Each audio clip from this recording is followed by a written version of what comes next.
Hello there everybody, Sabana92 aka Nightmare, and welcome back to Rose Guns Days Season 3. In the last episode, we got to see a very interesting training moment between Meiju and, well, Oliver, and it was actually very interesting to see, like, well, I say interesting, but it was actually very entertaining seeing Zell kind of play up the tier works just to get Oliver to just, fucking listen. That was actually pretty good. We still have yet to learn, like, exactly what her entire plan is, but thanks to Meiju's connections, they were able to set up a sort of debut of such, trying to get them into the actual restaurant where Wong is, under the guise of being like a musical band, the Wandering Cats. Hilarious. Fucking hilarious. Actually, wait a minute. Wouldn't Wong know that they're called the Wandering Dogs, so wouldn't he get a little suspicious about this? Whatever. We'll have to wait and see how it goes. Awesome! All the newspapers are talking about us. Does this mean we're about to make our worldwide debut? Don't get cocky, fools. It's just a farce Meiju-san set up. Still, it feels good. Now, we just need Meiju-san to get us into that restaurant as guest performers. Meiju-sama will certainly do that. There are no promises he cannot fulfill. You really do trust Meiju-san, don't you, Shalon? If you mess up, Meiju-sama might be placed in a predicament. Oh, yeah. And that's one thing that Meiju did bring up. He's putting himself into a ridiculous amount of risk, or he's putting himself in a lot of harm right now, if this plan fails. Yeah, I know. Our failure won't just affect us. It might affect all of you who helped us. Yeah, it won't just be us. We'll make absolutely sure we don't screw up. You understand? That tiny girl there's doubting us, is she? She doubts this ridiculous plan will actually work. Possibly.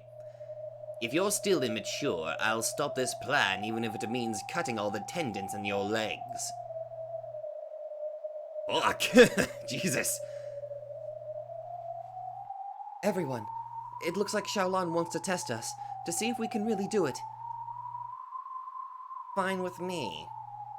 Perfect. True. If we can't even pass a test, we'll never be able to do the real thing. Sure, Zell. Tell her we'll do any test she wants. They say they'll take any test you want, Xiaolan. We'll make sure you're satisfied. There's no backing down now, okay? Oh?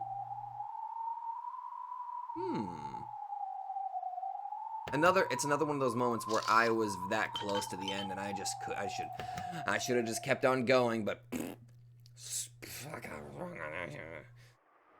oh well. So I wonder what Xiaolan's test is going to be. Also, we learned a little bit about what happens to Rose, and I still have my idea of what is probably going to happen. I hope. Sort of. The Primavera VIP room was packed in with all the leaders, Rose included. Rose finished her long speech. For a while, the room was wrapped in a silence disturbed only by the ticking of the clock. I want to hear all your thoughts. After saying that, Rose stood up and walked to the window, facing away from them. She probably meant to let them control the flow of the conversation, or the discussion. We're soldiers. If you tell us to fight, we fight. And if you tell us to die, we can die.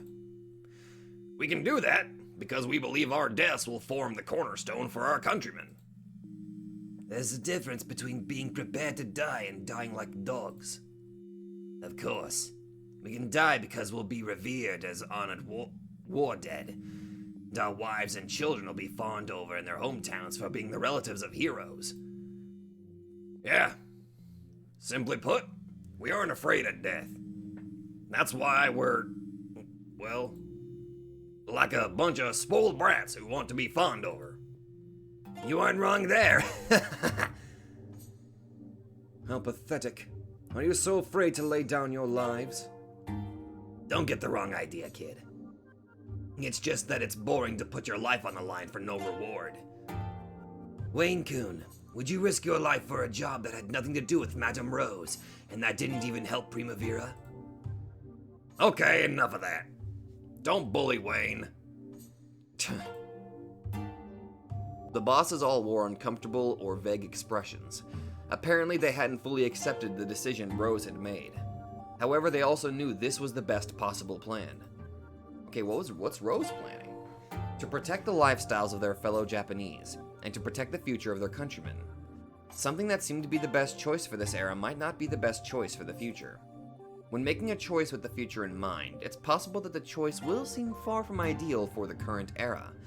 Such a decision might be applauded in the future, but it would probably be showered with criticism in the current era. How often it happens that heroes, politicians, and artists are appreciated in the future. How often it happens that they go unappreciated, even criticized, and end their lives in disappointment. Even if they believed they would be appreciated in the future and bet their lives on it. No one could guarantee that they would ever be appreciated. Era differentials.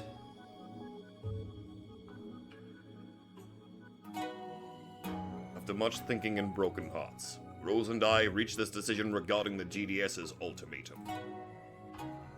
This decision will probably not be understood by the city folk who support us.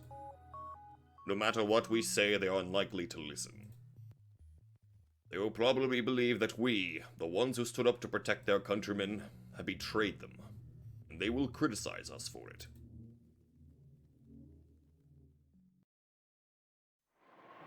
I will support Madame Rose. We formed Primavera because we truly cared about the lifestyles of our countrymen. We certainly aren't hypocrites who began this so we could be praised and idolized by our countrymen. This is basically the foundation of mafias. Money, fear, and respect. In other words, we people who've strayed from society just want the world to acknowledge us. Although in that sense, we've succeeded. That's right. Right now, we're feeling really good about ourselves. When we walk through the city folk treat us like heroes. When we came back from the battlefield, no one greeted us with waving flags. And now we've finally gotten what we wanted. Of course, we wouldn't dislike it. And you're asking us to turn that all around and let it go. No one will praise us or fawn over us anymore. You'll probably be treated like ladies of the evening or bodyguards. No, even worse. In the end, we're women of the shadows. From the start, we'd already fallen as far as we could fall. That's true enough. It's more like what we've had until now has been a happy dream. When we go shopping, we're given stuff for free. Children crowd around us. It would have been unthinkable before. It felt good. Really, women accept this? Of course, Consigliere. Ever since we started as ladies of the evening, we never intended to be saints. I agree with Rose, too.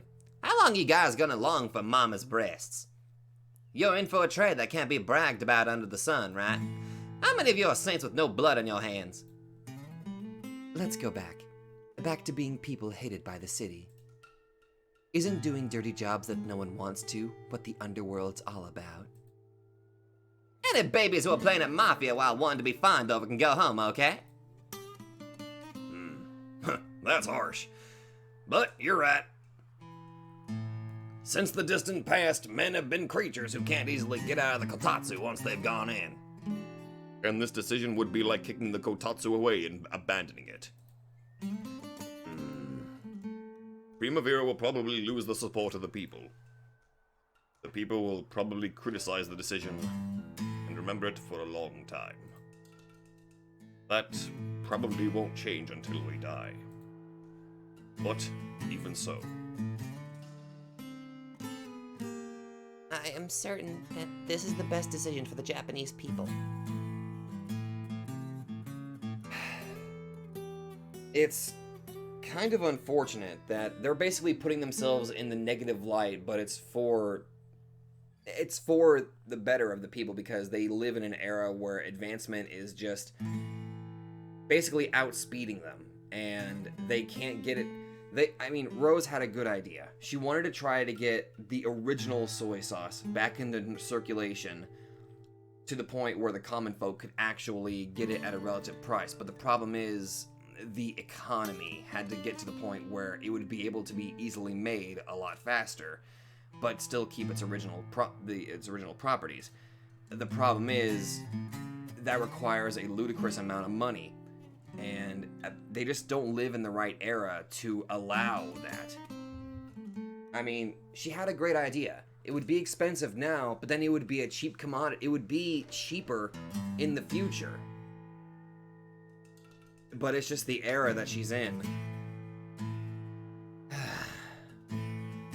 And the masses themselves.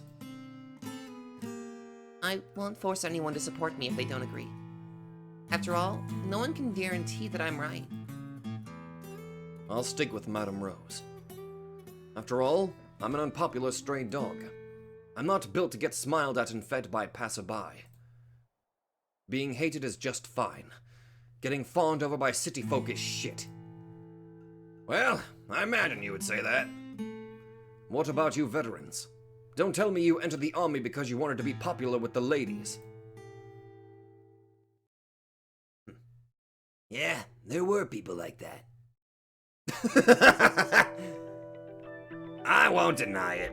It wasn't bad striding around with massive medals hanging off you. Well, only some of them were fools like that.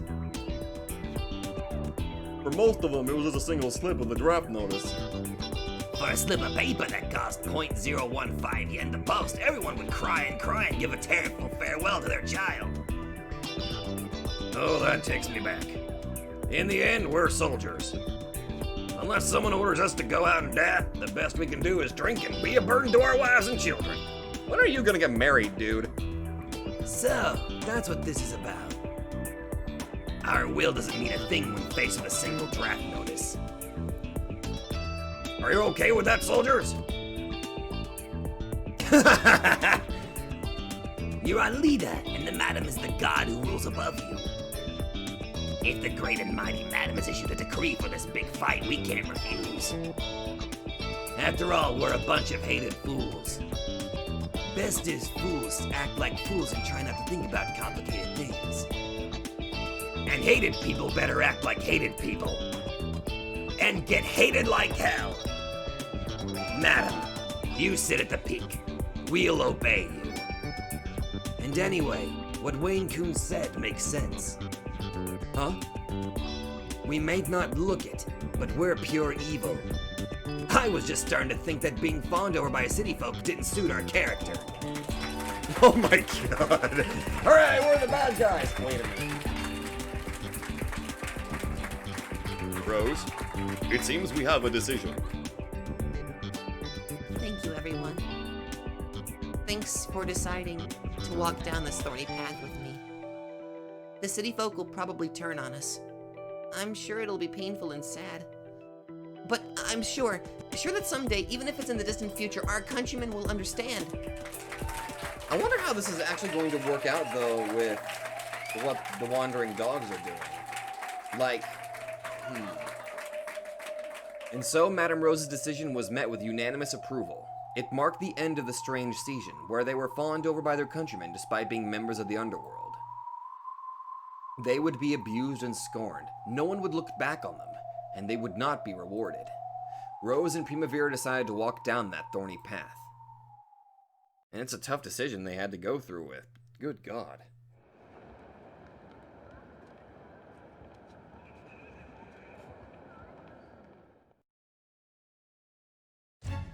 It seems like the plan won't begin until Oliver secures the room where your father is being held. Yeah, there'll definitely be a single guard in front of the treasure house. That is, if you're lucky. There may be 2 guards. When Xiaolon motioned with her hand, 2 GDS bodyguards who had been calmly leaning against the wall came forward. So, we need to let that spindly kid kick us. Can we pay him back afterwards? We aren't sandbags.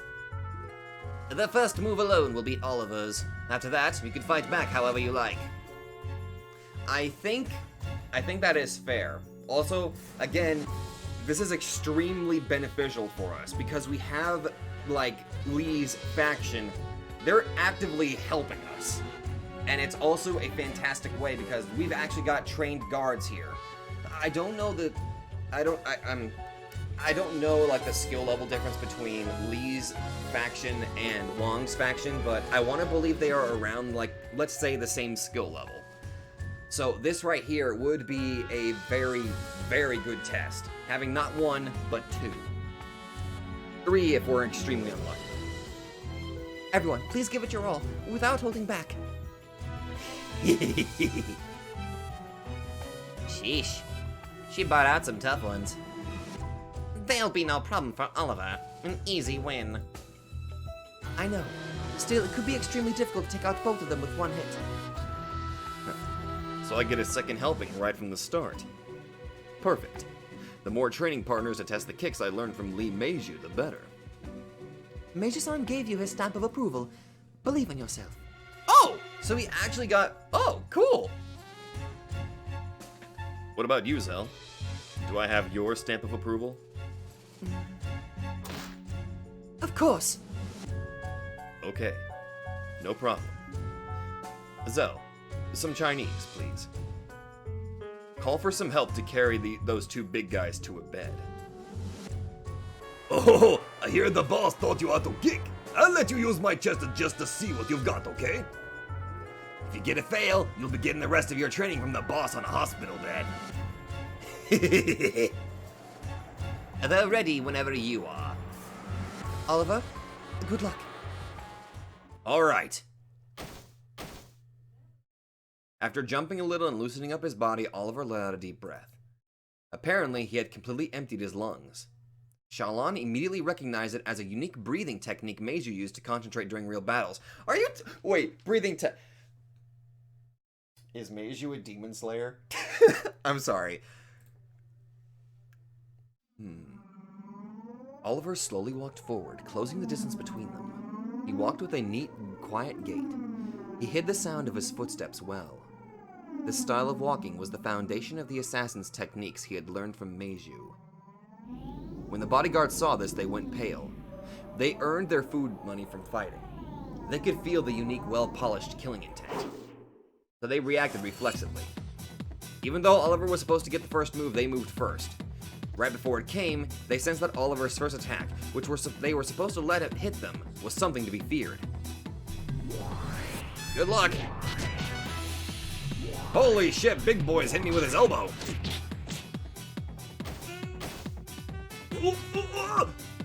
What? Where did he... 1. Did he just pull a nothing personal kid moment? I kind of hope he did.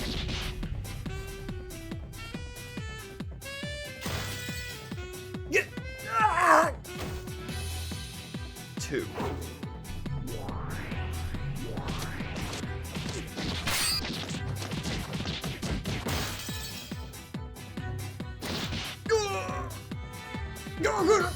No! 3.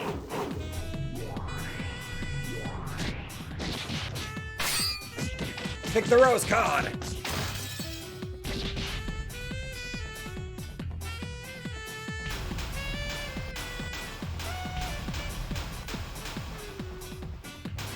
Yes. I got the red badge.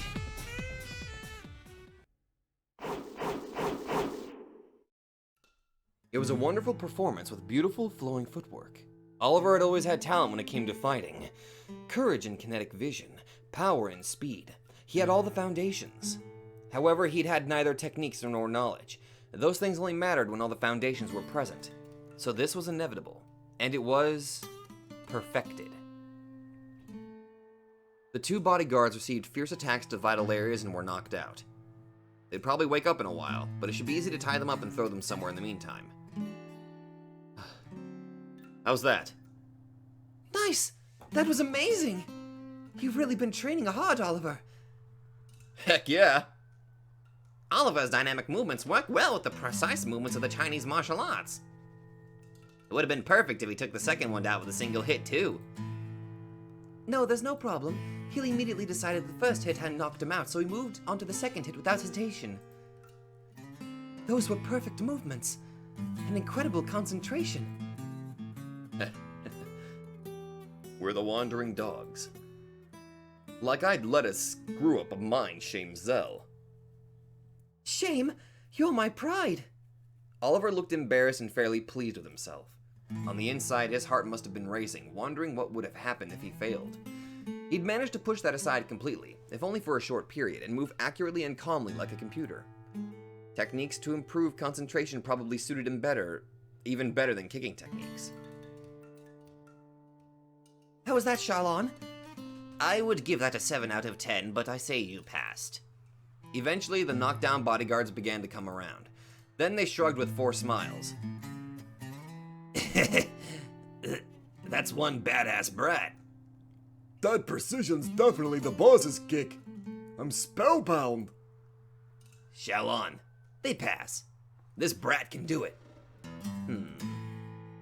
Do you want to test us next? I don't need to test you, Hotarubi.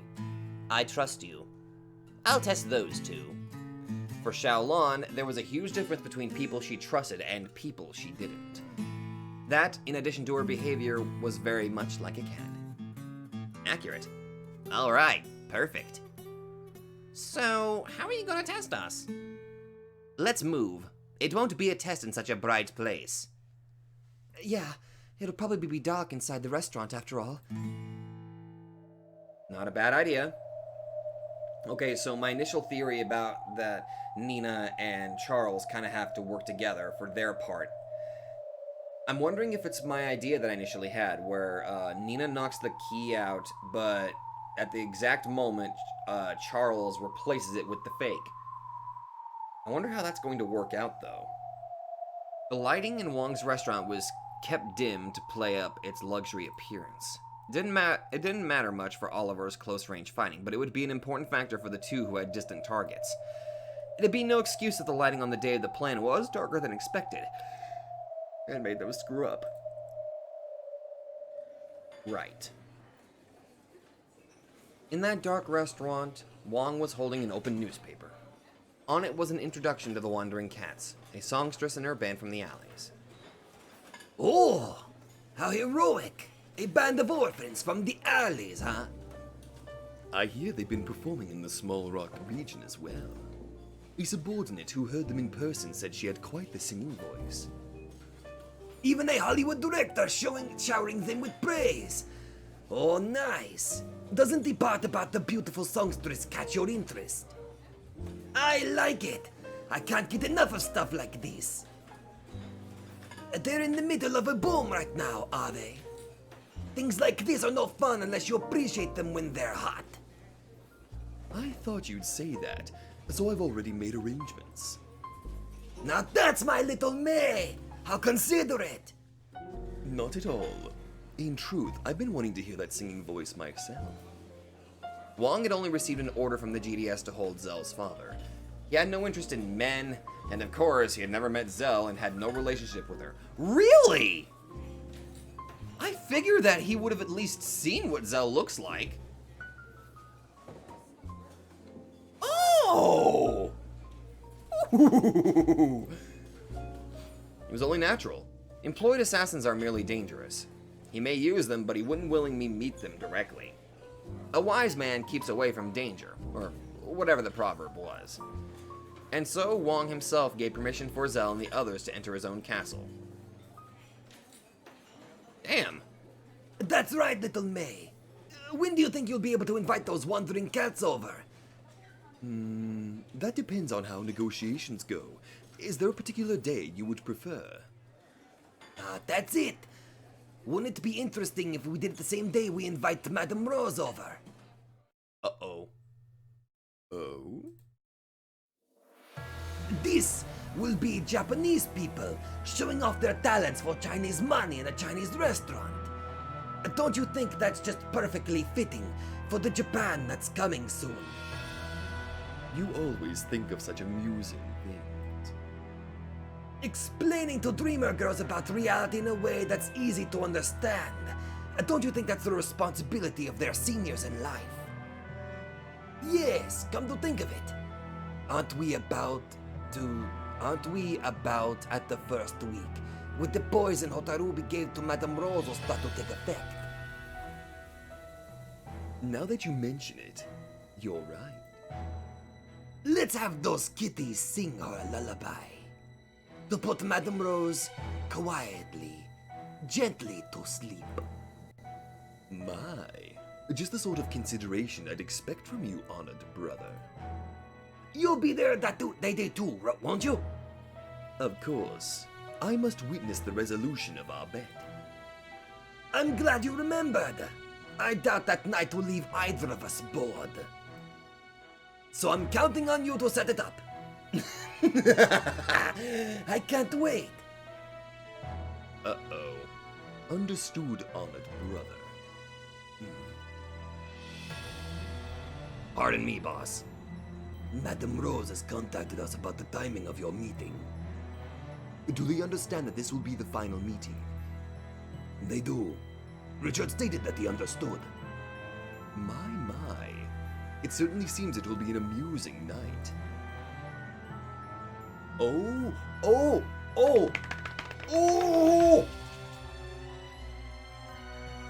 Do they know? Did they know about, like, okay, no, they knew about the attempted assassination, but did Meiju actually inform them about... Oh, by the way, Wong had intended to poison you, so could you be a dear Rose and pretend to act a little tired and sick for me? Please let that be the thing. Sorry. I really want to see Wong get beaten down. Oh, Little May, do you have a second? Yes, honored brother. What is it? About that beautiful songstress everyone's talking about. Can you get her to wear a china dress with a slit that really digs in? You really are fond of that, aren't you, honored brother? Oh no. Oh. Wait a minute. Uh-oh. Butler! There you are, you red-headed dick! I was wondering where you were. I see. With the GDS, huh? I'm really sorry, after all you've done with us. Well, no helping it. If this is Primavera's decision... Distribution, huh? Scary. It really is the blood vessel of the country. In June of this year, 1948, a massive incident occurred in which distribution threw the fate of a nation into chaos. The Soviet government blockaded West Berlin. They cut off all lines of distribution. In later years, this would be known as the Berlin Blockade. After Germany lost the war, it was split into East and West Germany. Even its former capital, Berlin, was split into an East and West Berlin. However, Berlin itself was located in East Germany. Because of this, West Berlin, which should have been part of West Germany, was isolated inside the territory of East Germany, making for a strange situation. At first, it had been easy to pass through East Germany to bring supplies to West Berlin. However, the Soviet Union, which backed East Germany, was strengthening its opposition to America, England, and France, who backed West Germany. Then, June 24th, 1948 finally came. A total blockade was set up along the land routes into West Berlin. It was a strategy to suffocate the city.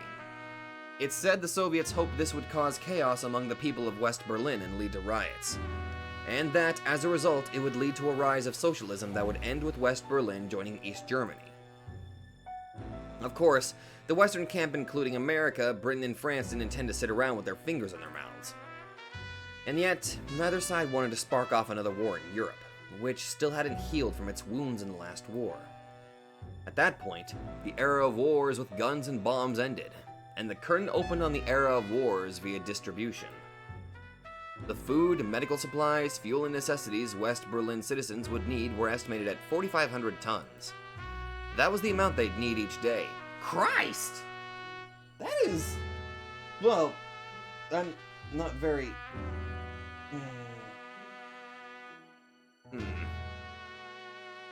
Unless those 4,500 tons were delivered each and every day until the Soviets removed the blockade, West Berlin would wither.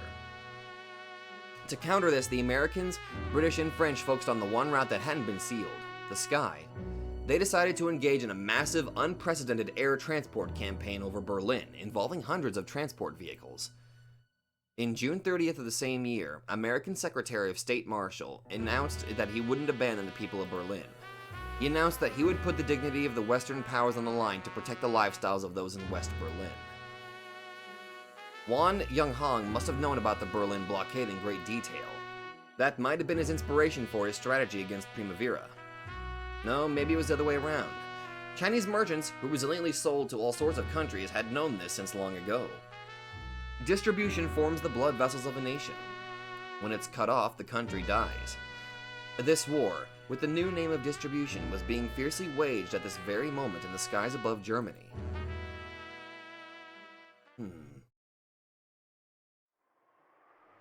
Sorry I haven't been of much help. Still, I'll take responsibility for wiping my own ass.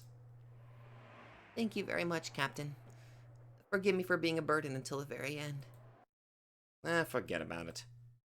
It's not like this'll kill you, Rose-chan. It's more like I should be welcoming you into our world. You said it yourself earlier. Someone has to sit on the throne of the underworld. It mustn't be left empty. Those are good words. Someone has to do the dirty jobs. It's a lie that every occupation deserves esteem. Even politicians, public employees, police, troops, and tax officers don't get praised by everyone their whole lives. Still, because we're here, their lifestyles are protected. It's a dirty, pathetic job that never gets rewarded. And that's why politicians and public employees are built to enjoy those benefits so much, at least in my opinion. Both you and us. No, all the people in the world of the night are villains. No matter what they do or don't do, they'll get bundled together and labeled as villains. In that case, it's not so bad to play the villain to the fullest, is it? Not really. That's what I intend to do. I'll play the wicked woman to the fullest. Nice. You make my heart jump. You'd better do what you like and get thoroughly hated. Even then, I'll love you more than anything in the world, Rose-chan. Oh, Captain. I'd like to go forward until the bitter end. I didn't receive life so I could be afraid of people disliking me. I was born to bring about what I think is right.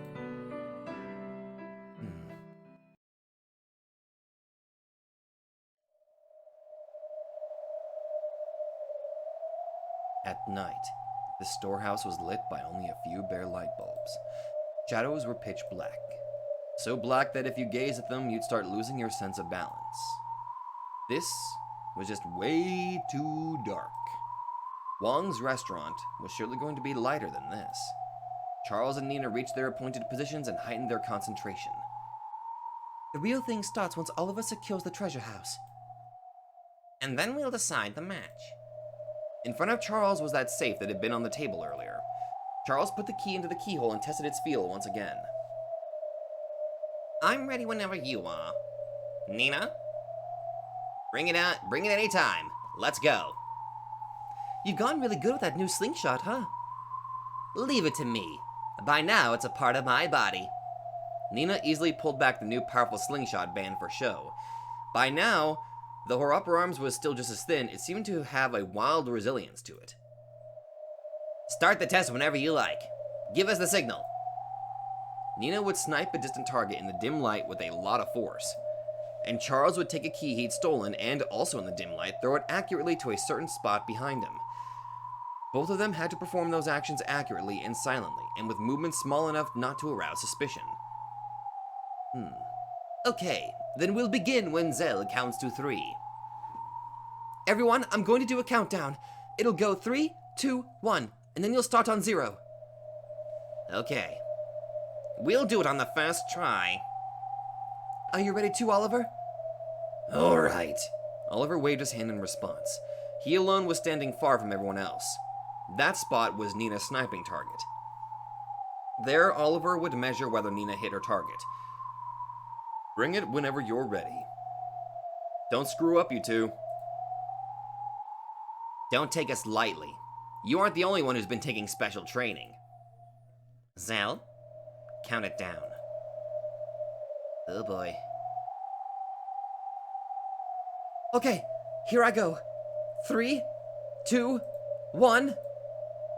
At that instant, Xiaolan held up her hand as though signaling someone. As she did, a GDS man standing on alert suddenly flipped the electrical breaker. Immediately, the storehouse was covered in a completely lightless dark. At the same time, Zell yelled 0. Yes! Play the music!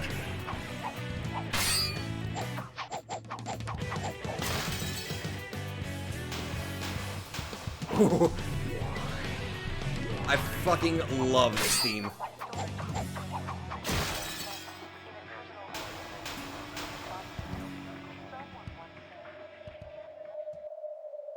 After a long silence, the man flipped the breaker back. The bare light bulbs in the storehouse let out a faint light again. Charles and Nina were still frozen into the positions they'd ended their work in. It was as though the film had been torn. Oliver, did it work? How does it look? Charles and Nina looked at Oliver. Xiaolan and the GDS men also looked at Oliver, waiting for his judgment. Eventually, Oliver grinned. We wandering dogs are invincible. How is it, Oliver? You guys did it! Oliver held up his hand, which grasped the projectile Nina had launched. It worked! Charles and Nina's concentration and special moves were no longer so frail that they relied on vision alone. Actually, it'd be even harder to do with your eyes open. Don't underestimate us. How much do you think we trained? We can make it. We can do it, you guys. Right now, the impossible's become possible. Oh my. Xiaolan was stunned. There was probably no point in further testing the skills they'd gained in such a short time. But how could they use these skills to defeat Wang's castle? To steal a key from the pocket of the cautious Wang Yinhang, to overcome the contraption that made the locks only openable while the clocks chimed, and to finish things during the short and uncertain length of time before Wang noticed that the key was missing. Even if they used some sort of magic and managed to rescue Zell's father, they wouldn't be able to leave alive once Wang noticed that the key was gone. At worst, he might notice the absence of the key within a minute, or even a few dozen seconds. However, it was a fact that to make this plan, they were betting their lives on succeed. They had trained and mastered their respective goals. By this point, there was nothing to do but watch to see how it unfolded. Xiaolan quickly communicated her surrender to Zell and disappeared. He still couldn't imagine the entirety of the plan. I'm still trying to comprehend what the fuck it is. However, it was an inescapable fact that Meiju had approved it. Now there's nothing to do but trust them. Thanks, everyone. Thanks for doing so much for such a ridiculous plan. Even that ridiculousness isn't ridiculous now. If it's based on carefully laid preparation and planning, it's inevitable. Right now, we understand. We know how Wayne-san felt just before the legendary night. There's this strange exultation that makes us sure we won't fail. Let's do it. We'll rescue Zell's dad no matter what. Thank you so much, everyone. I'll never forget this. It's the other way around. We'll never forget what you've done for us. This only covers a bit of the interest on what we owe you. Let's make this work. We're the strongest, the wandering dogs. Yeah! I still need to comprehend what the fuck the plan is! Damn it! Tell me! Good work. How was the captain? Good. He told us to give it our all. If he said that, then fine. It seems money is what matters in this world after all. Tomorrow. The time is almost upon us. They had been invited to Wang Yinhang's restaurant again. They were being asked to give their official answer to the ultimatum. This is the end of Primavera. friend of the city folk. Even so, we made the decision that we thought was best for our countrymen. I think both you and I should be proud of that, even if no one understands. However, Yuji will probably understand one day. In the distant future, when we are dead, I'm convinced that they will understand. Yuji-kun's already 2, isn't he? Time goes by so quickly. When you have children, you get surprised at the speed with which time passes. The several decades we live for are nothing but a single section of a baton relay. When I think about baton relays, I started wanting to have a child myself someday. Isn't that splendid? Still, there's a lot of girls who hesitate to have kids. Well, of course there are. Once you have kids, you can't play around anymore. They cost a lot of money too. And there's no guarantee you'll regain your good looks after giving birth. In fact, there's a lot of young people out there wondering if there's any point having kids in the first place. From an economic perspective, giving birth is hardly an action to be recommended. But still, if our generation pursues only pleasure for itself and passes declining birth rates on to the next generation, then our country and our people will all be destroyed. I've thought about it while raising Yuji. Giving birth to children and raising them as a nation's, a people's responsibility. Hey, Wayne-kun, do you want to have a baby? Wayne, who was holding the steering wheel, remained silent for a while before speaking. If I have the confidence, I can raise him or her until they grow up. He was an orphan. He well understood the pain of kids without parents. So Wayne's view was apparently that you shouldn't have kids if you aren't confident that you can make them happy. Certainly. But you'll be fine. I have a job where I put my life on the line all the time. Getting a brat would be too... Wayne laughed, saying he wasn't interested in kids. But to Rose, it looked like he was sacrificing his right to raise kids for the sake of his ideals. Wayne caught on quickly. Rose-san, please don't get the wrong idea. I'm just saying that I can't have a brat of my own. However, if the brats of my comrades are having a difficult life, then I'll do all I can to prevent them from feeling the hunger I felt. That's why Wayne is such a good character. Like, seeing how mature he is from his immaturity whenever I first met the guy, I like his development. It was something everyone knew. To this day, Wayne regularly gave charity to alleyway orphans. He's basically the father of all of the abandoned orphans, essentially. But the abandoned orphans of the streets. He's basically all of their father. Wayne, who was still one of the leading members of Primavera despite being the youngest, had been given a considerable amount of money by now. However, he had shared nearly all of that with children in the same circumstances he had once been in. They wanted to take legitimate jobs, if at all possible, but many of them inevitably ended up falling into the dark side of society. His Wild Dogs group was also a plate for orphans like that to receive food from. You really are admirable. I can see why your kids respect you so much. Respect is meaningless. If I could sell it for bread, I'd sell it away any time. Well said. If something happens to me, you should become consigliere and support the madam. I'll nominate you in my will. You're joking. That's not me. No, it's not a joke. You really are incredible. I wish I could be like you too, Wayne-kun. No, son. I want to become a person who can sell the respect she has, so the children of the future can buy bread. If you must sell it, then I'll sell mine off first. And before that happens, I'll break open a safe somewhere and grab a pile of bills. Thanks, everyone. But I won't let you do anything like that. This can be resolved as long as I alone lick someone's shoes. I don't need respect. It's okay if I'm hated, despised by everyone, and unable to walk under the sun. After all, I'm a lady of the evening. It was strange that she had been able to walk under the sun, getting thanked before now, but Rose smiled. Richard and Wayne understood the grim resolve Rose had, so they couldn't speak up. I've put now and the future on a scale, and I decided to choose the future.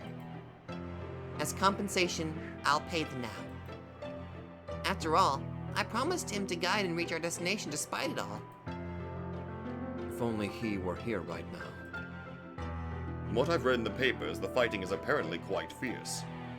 I hear the Independence faction is appealing to the United Nations, but I doubt the Victor Nation Club will let their colonies go.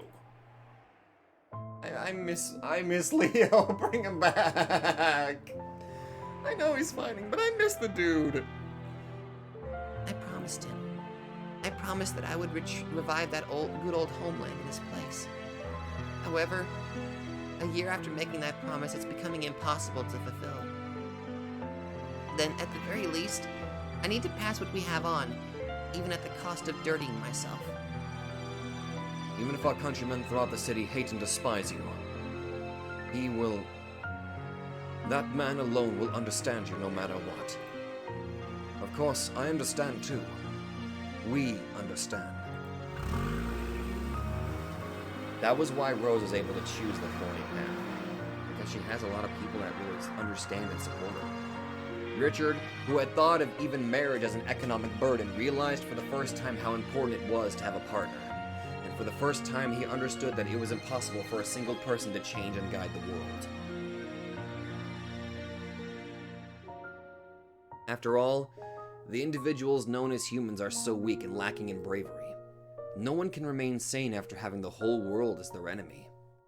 However, even if there's just one absolute ally whom you can always trust will have faith in you, then you can take on the whole world. You can find the courage to do it. Starting tomorrow, I'll be a new Madame Rose, and Primavera will be a new Primavera. I am prepared. Me too. And so am I. Richard-kun, there wasn't any trouble in preparing to hand over the special offers windows, was there? Not at all. Though the great and mighty Director General did it grudgingly.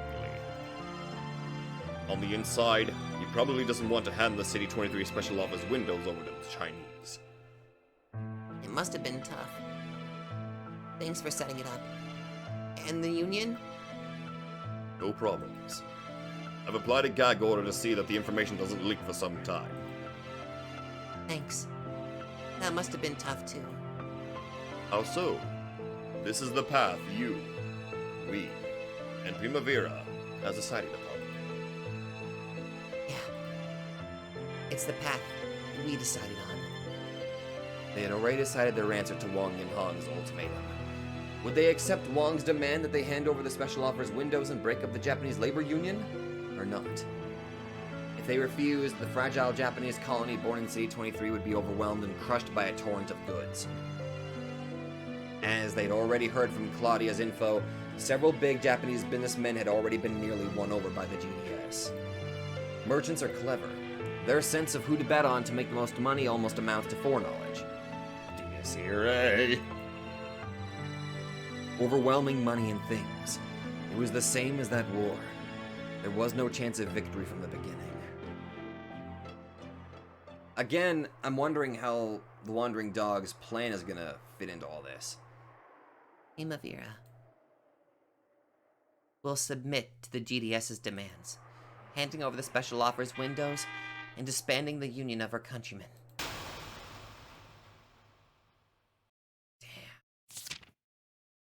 Reckless operations.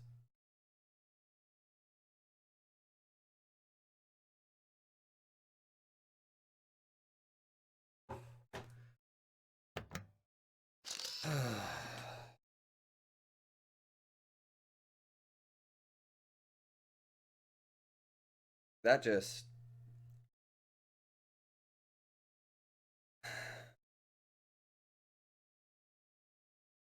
It honestly sucks.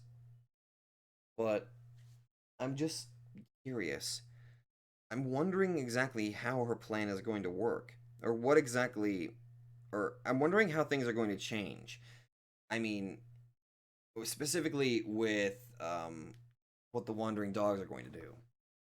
Like, how are things going to shift? Like, if they succeed and they save Zell's father, that would result in Wong being, you know, relatively removed from the Council of Elders, the Council of Elders would probably say, Wong, you screwed up, get out, Meiju was doing things better than you. Or, who knows, maybe they would find somebody else to take over, but I'm just wondering, like, how this would work. If Meiju somehow succeeds control, disgraces Wong in the process, how is this going to change things? Specifically, I'm just wondering how. Fuck it.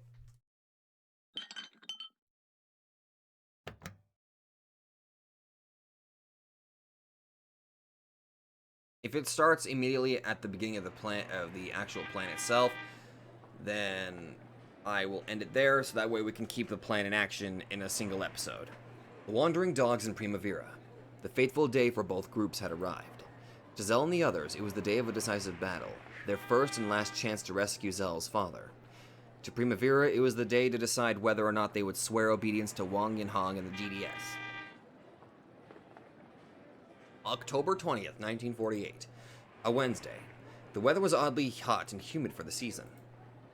There were signs that it would drizzle a bit in the evening, but in the end it didn't. For some strange reason, in the quiet right before typhoons and storms approach, one feels an unusual exaltation, perhaps because caused by changes in the atmospheric pressure. This day was filled with such an unusual atmosphere. Chapter 7. The Best Path to the Bright Future. Oh boy. 4:11 p.m. A single taxi arrived at the back door of Wong's castle, the luxury restaurant Millennium. Immediately, several grim-faced men gathered around, telling them not to park here. Hello. Thank you very much for inviting us here today. We're the Wandering Cats and we received an invitation from Mr. Wong.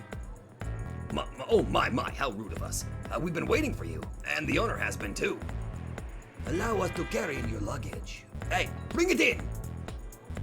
Hey, you don't have to be so rough. Those are instruments in there. Don't open it. I see, so they're checking to see if there's weapons in there. Well, I guess they would. What are you people doing? Don't touch Zell with your filthy hands. There's no helping it. It's an executive's restaurant after all. The grim-faced men carried out a business-like body check of the fort, without seeming to show any lewd motives. They also opened all the instrument cases, carefully making sure that only instruments were inside them. Aw, come on, don't touch them. Those aren't for amateurs to touch. Their instruments were finally released, and Nina growled like a dog who'd had its toy taken away. Her behavior was so typical and so relaxed in a way that Zell and the others giggled. Please forgive us for being rough. There are no problems with your luggage. Okay, everyone. The owner of this restaurant, Wang Yang-hong, eagerly desires to meet you. This way, please. Oof. 4:18 p.m. Wandering dogs enter the Millennium. They were guided to the owner's room, which was near the 5th floor treasure vault. They knew it well from the plans of the building, but this is the first time they'd seen it from the inside. After all, building plans are flat. The real thing is three-dimensional. They couldn't help but be overwhelmed at the impact of the vast 5-story open area. For people who called themselves alley rats, it must have looked like a scene from another world. However, they didn't let that distract them from the moment. With razor-sharp eyes, like those of a wild animal cautiously tracking its prey from the shadows, they accurately pinned down the locations of their respective spots. Charles, that's got to be it. The design's really similar to that safe. No doubt about it. Nina, can you see your spot? It's that pillar to the side of the stage. I know. It's better positioned than I'd imagined. Oliver, you understand, right? Yeah. Looks like I'm the luckiest. Oliver had to gain control of the area in front of the 5th floor treasure vault. He'd memorized the route and the positions of the guards on the way there. But the fact that he wouldn't see the place directly until the plan started was the one thing he'd worried about. But fortunately, that worry had been erased, because they'd been fortunate enough to be allowed a meeting with Wong, who was in the owner's room on the 5th floor. Zell and the others unconsciously slowed their pace as they gazed in wonder at the restaurant's decorations, or at least they pretended to. They were trying to give Oliver as much time as possible to check their surroundings. Oliver understood too. He made each step firmly as though etching his footprints into the ground. Normally they would have been taken up by elevator. However, Zell said she wanted to observe the beautiful interior, and they were given permission.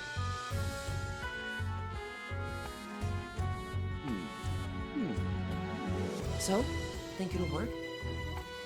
It's a good carpet. Nice and fluffy. Yep. Perfect for hiding your footsteps. Will it get in the way of your footwork? Not at all. Not unless the guard's wearing a suit of armor. But it's like Meiju's info said. They've casually placed lookouts on all the floors. Big boy. Of course, the cautious Wong had guards stationed on every floor. However, there was a minimal number of them, and their positions weren't ideally suited for being lookouts. After all, this was a restaurant aimed at executives. Having grim-faced men staring down at you from above wouldn't improve your meal. No, definitely not. He's got to keep up appearances. Fuck it. I'm gonna go through with the plan. For that reason, there were very few guards, stationed in places where the guests wouldn't notice them. According to Meiju's info, the practical security of the restaurant was borne almost entirely by people on the 1st floor in the backyard. The lookouts on the upper floors were just put there as a precaution, and strictly ordered not to disturb the executive atmosphere by letting the guests see them. That may have been why the people working security on the 2nd floor and up apparently thought of this as an easy job they could relax at. In other words, their guards were down, relatively speaking. Oliver confirmed that with his own eyes. I mean, yeah, you're bound to... I mean, if you're in a place with, like, top-notch security, you're bound to lower your guard at some point. Even if you're set to guard duty, you know? It seems realistic in some regards, so I'll take it with that. That's nice. The room that formed the entrance of the 5th floor treasure vault came into view.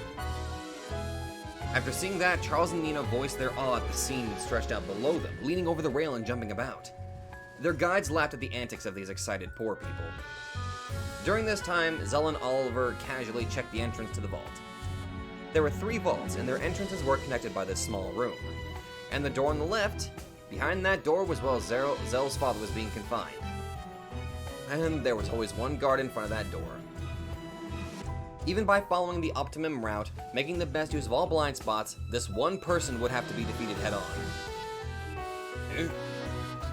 I don't fucking speak English. Their eyes met immediately and the guard motioned for them to stay away. Surely, Wong thought this was the most important room in this building. Being left in charge of guarding such a room must have left the guard pretty tense. At the very least, there wasn't any trace of slack about him. He'll be tough. And he looks capable, too. If I don't finish him off with a single strike, we're screwed. Still, you'll definitely be able to make the first move. No doubt there. The time between when he saw us and when he reacted was more than enough for a first strike. This was a restaurant, after all, at least to public appearances, a place where third parties, i.e. guests, came and went. There had to be some chance of Wong happily showing his favored guests around his restaurants, only to have one get lost and wander near the treasure vault. After all, this was an executive establishment. All of the guests had influence and strong connections to the GDS of the Chinese military. The guards couldn't start yelling at someone just because they seemed suspicious. Even when the guard had met Oliver's gaze just now, he had hesitated for an instant, wondering if this was a suspicious person might be the son of a noble guest. We can make it, can't we? Yeah, we can do it. Just wait, Father. Zell whispered inside her heart. Though they were separated by a single troublesome door, Zell had finally gotten very close to her father. Her father was behind that door. When they passed the treasure vaults, the door to the owner's room came into view. Its gorgeous, Chinese-like build made it clear that this was the room of the owner of this castle. Ona, the wandering cats have arrived. And then finally, Zell and the others faced Wan Young Hong. The owner's room itself had a high-class feel, but it was surprisingly simple and practical. People who knew him might be surprised that such an audacious lover of luxury and flair would install such a simple room in his castle tower. However, those who knew him better could understand. When he was joking around and enjoying himself with flair, he was a completely different person than when he was being the merchant, who coolly read the market and amassed great wealth through many business dealings. The sudden way he switched between on and off was the source of Wong's fearsomeness and mysteriousness. Honored brother, allow me to introduce you. This is the songstress of the Wandering Cats, Miss Cat Rose. Mr. Wong, it is truly an honor to be invited here today. I read about you responding to the interview in fluent Chinese, but that really is incredible. Bravo! But you know, I can speak in Japanese like this. Incredible, ain't it? I can even say hello. I can't read that. Damn, that's incredibly smooth Japanese. I'm definitely learning Chinese if we get back alive. Can't get by in this world if you only speak Japanese. However, Charles didn't make a fuss, but silently gazed at Wong's every movement. He's analyzing him. The key in question is in that pocket. I'll steal that key he always keeps on his body. If he finds out, it's all over. In the end, will there even be a chance to steal it? A slackening in his focus? What do you think? Don't know. If this were a crowd and I didn't care whose wallet I stole, then I'd normally remove this guy from the list of targets. Apparently, Charles' instincts had already told him that Wong would be a tough person to deal with. Oh boy. It seemed Xiaolon's warnings were right after all. A clumsy pickpocket attempt would be spotted in an instant. The paper said your singing voice was the voice of an angel. I'm really looking forward to hearing that today. You honor me, Mr. Wong. I'll try to sing with all my heart and soul. Yes. Your name was Cat Rose, wasn't it? What does it mean? We're orphans who grew up in the alleys. We think of ourselves as wild cats. Cats, be they stray or pets, never forget their pride and grace. I see. I get the cat part. Then why Rose? He knew the Wandering Cats were Japanese. Their songstress was calling herself Cat Rose. Wong was probably wondering if she took that name out of respect for Madame Rose of Primavera. I wanted to be a cat that never lost its grace, even if it's wild. And I wanted to be like a rose, which never forgets its thorns even after blossoming lovely flowers that make the heart melt. That's why I decided to call myself Cat Rose. Okay. So it's got nothing to do with Madame Rose of Primavera. I know Madame Rose's name. It's humbling to have the same name, even if it's a coincidence. It's okay, don't mind me. I was just asking on a whim, so forget about it. Well, the truth is that today I'm welcoming a very, very important guest. And that guest is actually Madame Rose of Primavera. Is that true? I didn't know that. She was lying through her teeth, but it was half true. After all, she hadn't learned until this morning that the day they'd planned to rescue her father would be the day of the meeting between Madame Rose and Wong. While it did make them feel somewhat tense, the guest list didn't matter as far as the Wandering Dog's plan was concerned. All that remained was an uneasy feeling that any mistakes they made might get Madame Rose involved as well. From her father's sake, not only was she getting her comrades involved, but now even Madame Rose. However, she wasn't allowed to get nervous. A tightrope walk 100 meters above the ground had only become a tightrope walk 200 meters above the ground. No problem. As she ignored Wong's pointless talking, Zell clenched her fists. The guests with reservations for dinner tonight would start arriving at 6 p.m. For the next 3 hours or so, the Wandering Cats would be in charge of running the stage. Madame Rose was supposed to arrive at the restaurant at 6:45 p.m. She'd probably be welcomed in right when the performance was getting fired up during the very best part. But Zell was a little happy. Madame Rose had done a lot to help with Zell's singing lessons, and Zell had a chance to directly show off her results. Honored brother, it's about time for them to start getting ready. Oh, that's right! You probably had to prepare your instruments and all that. Yes. Please look forward to using our grand piano. We get it tuned every month, and we have a piano storage room maintained at the perfect humidity. Please guide the wandering cat to the waiting room. Very well, sir. Everyone, I look forward to a wonderful instrument and singing performance from you. When they bowed and turned around, Wong suddenly spoke up sharply. Everyone reflexively jumped and stopped. You there. No. The short kid. Yes, you. Charles was the one he'd called to a halt. With an exact expression like a pigeon hit by a pea shooter, Charles slowly turned around. Did you drop something? There. Isn't that something you dropped? Drop something? Huh? You mean this, honored brother? Oh, yes, that. Meiju crouched down and picked up the thing that had fallen at Charles's feet. It was a tiny ball of lint, hardly worth commenting on. Such a pointless speck of trash that it could easily be explained as a bunch of lint or something that had been gathered up in a pocket. Uh-oh.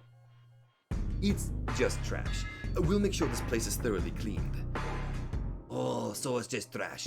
Sorry about that. Thought it'd be sad if the boy dropped something important. I see, so it was just trash. Sorry to surprise you. My eyes are starting to go bad.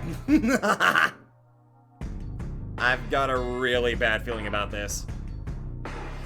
Okay, Wong is an expert. Something tells me that he must have probably picked up on Charles or some. Oh no. Thanks. Charles bowed and left the room. However, after being guided to the elevator, Charles' face was stiff with tension. So it's even worse than Xiaolon said. Yeah. He's seriously bad news. The lint was something Charles had dropped on purpose. Oh! Charles had noticed that he was pretty dangerous at first glance, so he had dropped the lint to confirm that his instincts were right. Wong had found it on the spot. Caution, observation, instincts, or possibly a sixth sense. Oh, okay. Charles intentionally did that, okay. With an animal's nose that wasn't quite any of these things, he had noticed something out of place about the lint right away. Even if I did swipe the key from him, he'd notice it was gone right away without even a few seconds of hesitation. He'd understand that it's been stolen immediately, without any doubts that it might be his imagination or a mistake. So, he's the worst and ultimate enemy of pickpockets. Can you really steal a key from a monster like that? That's what we went through all that special training for. We're already right in the middle of enemy territory. We've got to do it. I believe in you, Charles. I'll get it done. Boy, do I believe in you too, dude.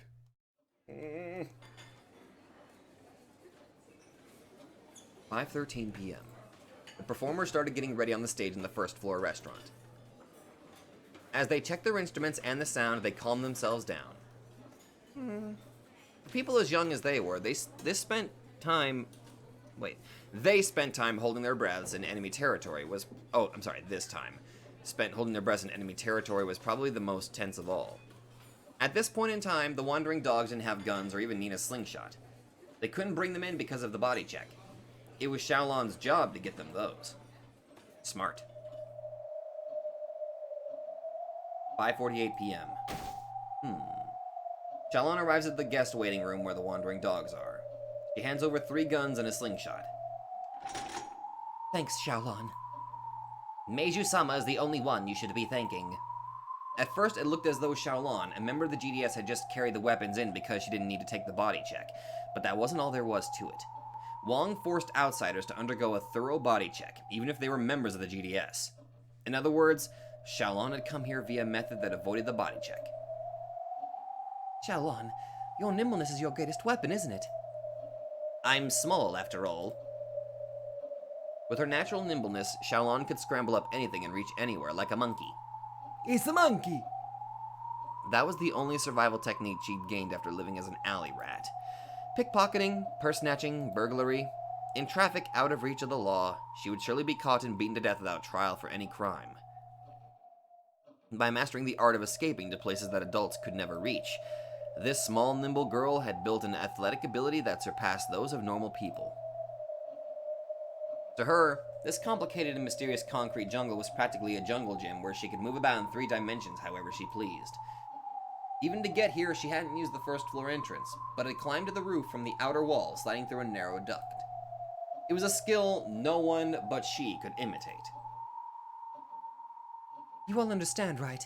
We only take these guns out at the last moment. They all nodded wordlessly. This was a trump card, not supposed to be used. However, they didn't know what would happen. It was better to have more options. Okay, I'm going on to my next job. Thank you so much, Xiaolon. Without your help, this plan would have been impossible. You can thank me once you've succeeded. Then I'll take this many mooncakes. Xiaolon used both hands to indicate something the size of a mountain. Okay, that's fucking cute. Then she slipped back into the duck and disappeared. Xiaolon-chan was an alley rat like us, right? That's what I've heard. I think she's been through a lot. Strange. Even though we're pulling off a big job at a GDS hideout, we're being helped by a Chinese girl. I don't think it matters. Yeah. For all we know, she might have been one of our comrades. True. She fished through different trash cans and more than we did. That might be the only difference.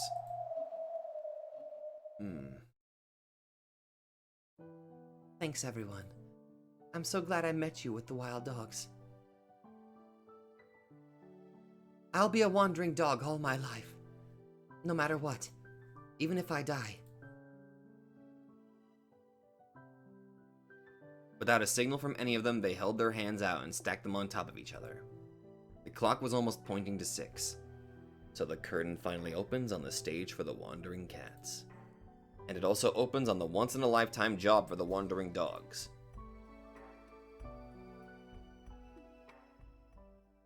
Alright, that's where I'm going.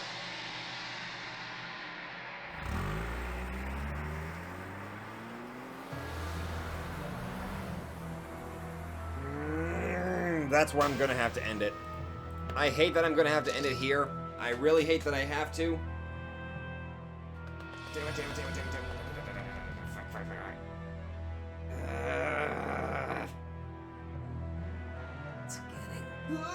good. But anyway, I'm gonna have to end it there. We're finally in enemy territory, and now the real shit's about to start in the next episode. So if you all like this, be sure to let me know. Thank you all so much for watching, and we'll definitely see all of you guys in the next video.